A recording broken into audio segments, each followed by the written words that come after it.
నిర్వహించిన డిఎస్సిలో ఎన్నో అక్రమాలు జరిగాయి. వర్టికల్ రిజర్వేషన్ లో సరిగ్గా నింపకపోవడం వల్ల చాలా మంది నష్టపోయారు. స్పోర్ట్స్ రిజర్వేషన్ లో జరిగిన అవకతవకల గురించి విద్యాశాఖ అధికారులు నోరు మెదపడం లేదు.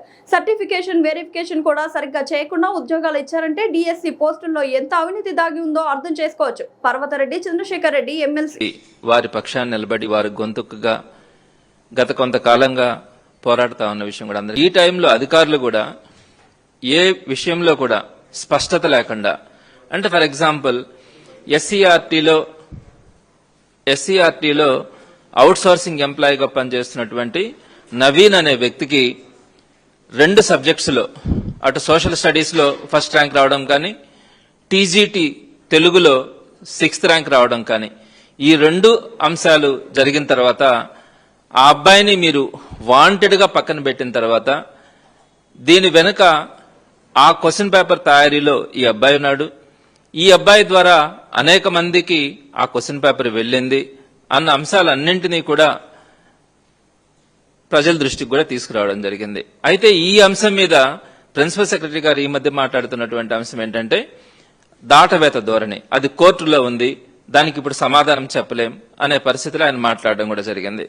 తర్వాత స్పోర్ట్స్ డిఎస్సి గురించి అసలు అర్థం కాని విషయం ఏంటంటే, ఒక పక్క ఒక డిఎస్సిని రిలీజ్ చేస్తున్నారు, మరలా స్పోర్ట్స్ డిఎస్సి అన్నారు. ఈ స్పోర్ట్స్ డిఎస్సిని తీసుకెళ్లి మరలా మెగా డిఎస్సిలో కలిపామన్నారు. కానీ ప్రిన్సిపల్ సెక్రటరీ గారు ఎప్పుడూ కూడా స్పోర్ట్స్ డిఎస్సి గురించి మాట్లాడడానికి కూడా ఆయన ఇష్టపడరు.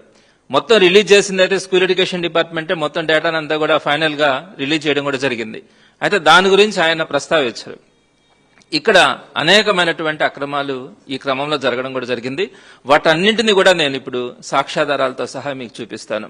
వర్టికల్ రిజర్వేషన్స్ లో కూడా మీరు ఏ కమ్యూనిటీకి ఆ కమ్యూనిటీ కాకుండా ఓసీ, బీసీ, ఎస్సీ, ఎస్టీల మధ్యలో వర్టికల్ రిజర్వేషన్స్ ని సరిగా ఫిల్ చేయలేదని ఈరోజు చాలా మంది నష్టపోయినటువంటి పరిస్థితి.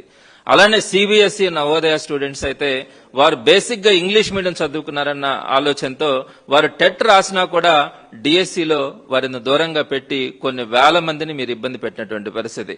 అలానే నార్మలైజేషన్ అయితే ఇది ఒక పెద్ద ఇబ్బందికరమైనటువంటి పరిస్థితి. ఇప్పుడు ఎక్కడా కూడా నేషనల్ గవర్నమెంట్ కూడా అన్ని దగ్గరలో కూడా వారికి సంబంధించినటువంటి అన్ని కాంపిటేటివ్ ఎగ్జామ్స్ లో కూడా ఈ నార్మలైజేషన్ ప్రాసెస్ అన్నది ఇబ్బందిగా ఉందని చెప్పి వారు దానికి దూరంగా ఉంటున్న క్రమంలో మీరు డిస్ట్రిక్ట్ లెవెల్లో జరగాల్సినటువంటి ఈ ఎగ్జామ్స్ ని దీంట్లో మీరు నార్మలైజేషన్ తీసుకొని వచ్చి మీరు పిల్లల్ని మీ ఇష్టం వచ్చినటువంటి సెషన్స్ లో 7 మార్కులు 8 మార్కుల దాకా కలిపి చాలా మంది పిల్లల్ని 0.1 మార్కుతో కూడా ఉద్యోగం కోల్పోయినటువంటి కొన్ని వేల మంది ఉన్నారు.